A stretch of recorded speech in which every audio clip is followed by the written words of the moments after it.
This is John McQuay with 8541 Tactical, and we're here at the 2023 ISOA show in the Compliant Technologies booth, and you've got some interesting gloves on. Yeah. What's going on here? I've got some unassuming winter gloves that I can turn on in a second, and then it stands for Generated Low Output Voltage Emitter. So basically, I'm not going to have enough electricity to get a pain response from you, but it's low voltage, so it's not going to go through your clothes. It's not going to transfer through anything else. If I needed to get space, I can escalate to other situations, but as you don't comply and I need to get that compliance, I can absolutely do so. Okay. And get that compliance and just drop you down. Okay. So I'm going to use this as a distraction technique. We would say conductive distraction de-escalation device, right? CD3 technology, and it allows me to move to that next level of control. So even if I don't sprawl you out here into the prone position, all of your focus and energy is right there. Right. And I now distract you and move to the next level of control. Okay. So how does it work? Is there are actual contact points in the gloves themselves? Yeah, so I've got positive and negative contact points. If I bridge the two with skin and skin only, I connect 380 volts, right? Okay. 0.000125 amps. Direct current, rechargeable with a micro USB right there. Okay. So this isn't gonna provide neuromuscular override like a CEW would. It is not NMI. Okay. But it's just basically working on that pain compliance. Localized pain compliance that you can use to distract them to get to that next level of control. Okay. So I guess the thing is, let's see how bad is it. So here's cross-contamination. Okay. Whoa! Yeah.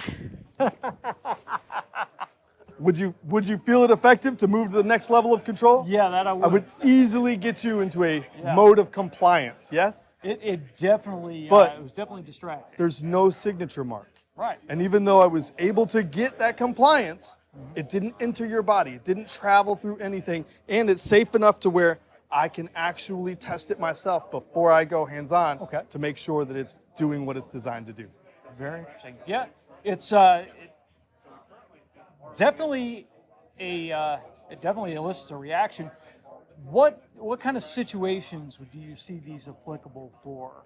Anytime I come into striking range, when I need to get compliance or control of an individual that may not want to give it to me, right? So if I'm out here, I've got plenty of other tools at my disposal. As I now come in here, I want to get everything out of my hands and I want to be able to go hands-on without having to use anything else or put something in my hands, right? So anytime I'm going hands-on, knowing that, would you want to take something off my belt? No, because obviously you're going to grab Absolutely. to retain that. So now I've got better weapon retention as well.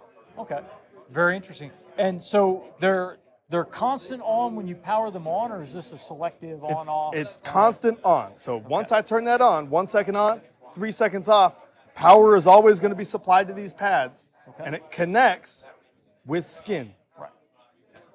Okay, and since your hands are covered both sides, if you have to draw your weapon and deploy your weapon, it's not going to charge. Okay. It wouldn't even go through handcuffs. So I can be cuffing with these on, and it's not going to transfer through that metal. Okay. And since it's moving between those contact points, if you have this arm and another officer comes by and grabs this one, it's not going to charge them. That's correct. It's always going to look for the path of least resistance. That path is the opposing path. So if I had you at 2 points, it doesn't connect those two separate points. Right. It's just two different points of localized pain compliance. Fantastic. Okay, if somebody wants to find out more about the product, where do they go? They can email here at info@complianttechnologies.net, and they'll connect them with the rep. All right. Well, I don't know if I want to shake your hand, but We'll go knuckle thank bumps. you very much. Thank you. Appreciate you.